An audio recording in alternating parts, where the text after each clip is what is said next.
I'm going to cover a portion of my research, so the full title doesn't really apply to what you're going to hear today. What you're going to hear today is sort of a small observational analysis of correspondence between women on the home front and men in the camp during the Civil War. So to set the stage for the Civil War, it occurred, well, the antebellum, pre and post, as the time directly around the Civil War, but it occurred in the greater box of the Victorian age. This is a very conservative and almost stoic society. There's specific gender spheres between men and women. Wage work was developing, the Industrial Revolution had begun and was becoming more and more powerful in society. So men's wage work kept them in the public sphere, meaning that they were valued for their monetary gain and they did not work inside the home. Women who had traditionally worked in the home because of the social nature of it, it was becoming their sphere. We call it the domestic sphere, which is where women would live. So the times are changing for men and women during this era because of the Industrial Revolution is bringing money into the mix. So we need to analyze women and their correspondence from the Victorian age, from the Civil War, and from the Industrial Revolution. So all of these three things are affecting the way women view the Civil War. My paper is about Caucasian middle-class women. I don't address specific ethnic identities, and I don't address African Americans or Native Americans, because they are such specific groups that I'm unable to do them justice in such a general paper. So when you hear the term Northern women, think of the most of the women that we know today, your everyday, average, middle class, now should be the working woman. Because I'm doing correspondence, these women need to be literate, which assumes that they would be middle class, and the literacy rates of the Civil War is one of the things that makes the correspondence in the Civil War so revolutionary. Technology and transportation, as well as national infrastructure, had so improved from the Revolutionary War, the War of 1812, and the Civil War, that correspondence from the home front to the battlefront had never been so readily available. The women in the Civil War could write a letter to their husband or son and have it, they would receive it within a week, if not sooner. And this meant that there was almost a direct back and forth, whereas during the Revolutionary War, men would just sort of leave and they would hear from their family from people who passed through camp. This changed the face of the correspondence because it allowed ideas to be exchanged back and forth very quickly, almost in the same way that our lives have been changed by emails versus writing letters. I can have a conversation with anyone in this room in 5 minutes, and we can get to the idea faster. We can analyze more things than a virtual letter, and you got it next week. The Civil War, outside of the fact that it exists in this greater Victorian era, is a very specific and unique war. Our Civil War in particular, because historically Civil Wars have been when two separate factions have been forced together.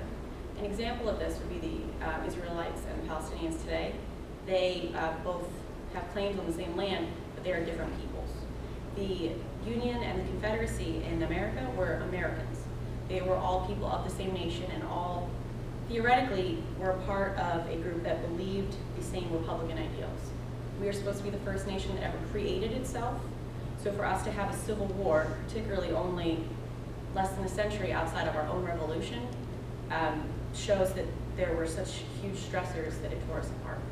What made it so unique was that it was Americans fighting Americans, and when you think of the size of the United States at this time, it's basically the East Coast.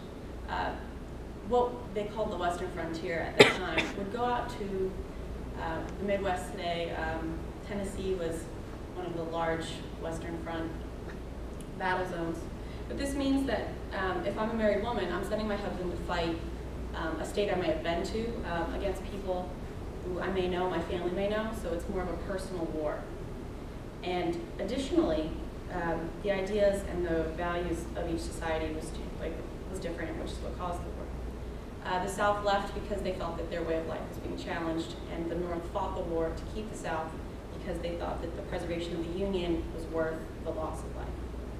This meant that the war for the Union, because they were not the aggressors, was a voluntary war. they could have let the nation dissolve, and they could have just created, the Confederate States of America and the United States of America. The voluntary nature of this war meant it wasn't automatic participation. A woman would need to allow and encourage her husband to go. As a Confederate woman, I would have understood that my husband needs to fight so we can win this cause.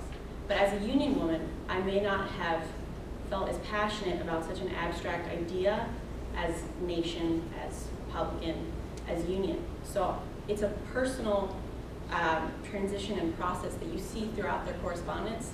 Early in the war, in 1861 and 1862, you see a lot of women saying that, I miss you, I just want you to come home. I am a patriot. In fact, there's one woman whose quote is, I am more wife than patriot. Your country needs you, but if you could come home as soon as your enlistment is out, I can bear losing you. When you get later into the war, you start to see women who are acting out of need, out of their financial stressors. They need to care for the children, they need to get jobs outside of the home because the war is lasting far longer than they ever expected it to. Parallel to this increase in women's work, you see an increase in their patriotism. You see more women saying to their husbands, I'm proud of you, everything is fine at home, pretty much, to paraphrase it, we're fine here, you're able to fight there. Preserve the Union, keep our family safe. We can only be a family if we are under this great Republican nation.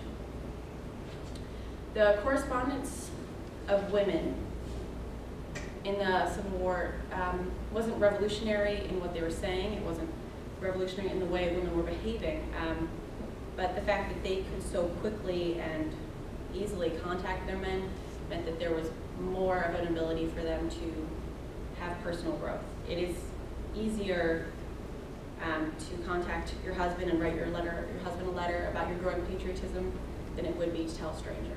Because still stuck in their gender sphere, women had to be careful of just how far they stepped outside of it.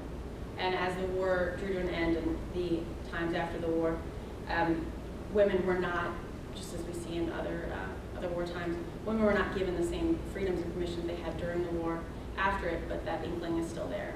I've done about 2 years of research on women in the 19th century, with a particular emphasis on the Civil War. So you see lingering freedoms after the war.